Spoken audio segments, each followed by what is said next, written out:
My name is Jim Scanlon. I currently live in Boston for the past 2.5 years after raising my family in North Kingstown for 17 years. I'm here to support House Bill 7753. In 1977, as a 16-year-old, I was raped for the first time by James Talbot, who was a Jesuit priest at Boston College High School.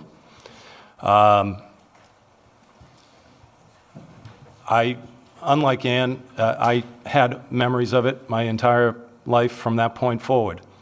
My job was, and probably part of my success in surviving, was trying to tuck it back away and put it away. And until 1998, after I graduated from high school in 1979, and when I left high school, Talbot had been not only a priest, he was one of my teachers, and he was one of my hockey coaches. I wanted him and the situation out of my life completely. And it wasn't until 1998 when at a family party, I was living in Rhode Island at the time, my father handed me a small clipped article from the Boston Globe that was a story about Talbot, who was in a school called Cheverus in Portland, Maine, another Jesuit high school, had settled a lawsuit with a student named Michael Doherty up there on sexual assault on him. Or the school had settled the lawsuit. My father handed it to me and said, "Did this ever happen to you?" Because the profile with Doherty was identical to how Talbot was with us here. We'd go away on training camp trips, would go away on special events, and the profile was the same. 1998, which was 21 years later from when it had happened, and I was whatever age, 37 at the time, I lied to my father and said no. I hadn't told anyone. I hadn't told anyone in my family what had happened. I hadn't told any friends. And at age 37, I lied to my father that nothing had happened. I lied because of fear back in high school, the threats he had made to me about the fact that nobody would believe me, that I'd be shamed in front of my friends, that I'd be ostracized. Well, Michael Doherty in Maine was ostracized in the community for coming forward. The church had a lot of power, and people pushed away his family and him because he came forward and didn't just take care of it on the side. In my head, I said, that's why I didn't want to come forward at all. I also had shame.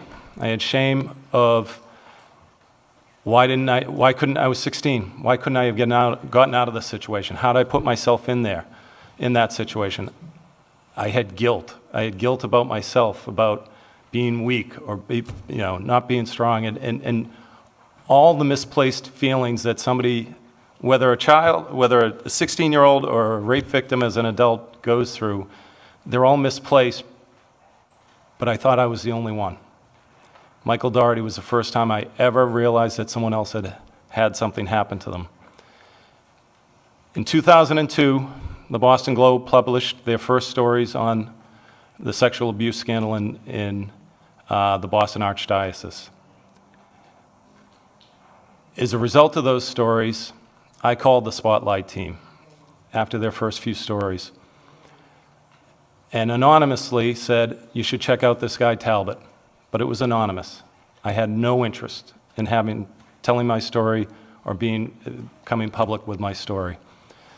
Walter Robinson, who headed up that team, came down and visited me in my office here in Providence.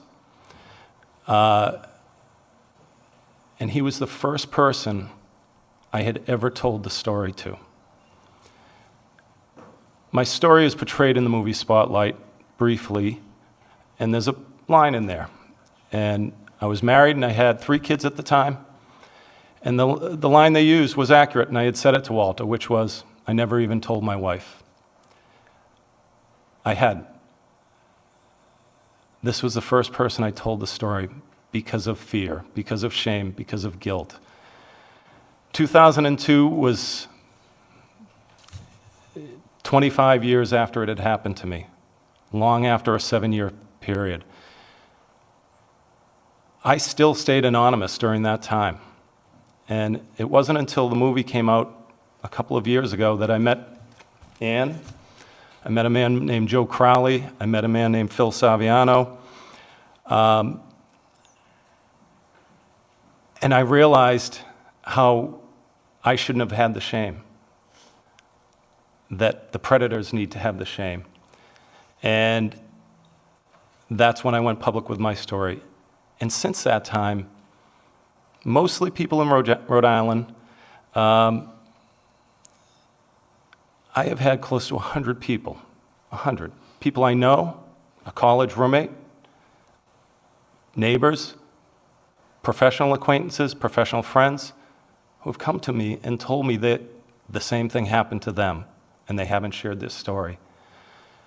That is what victims and survivors, and I am a survivor. I'm a very fortunate one, because many are not as fortunate as I was, and as Ann is.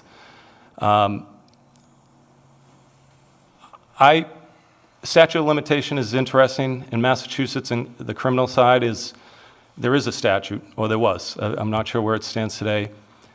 A year after I graduated, Boston College High School moved Talbot to Maine, so 90 miles away from Boston, where he was.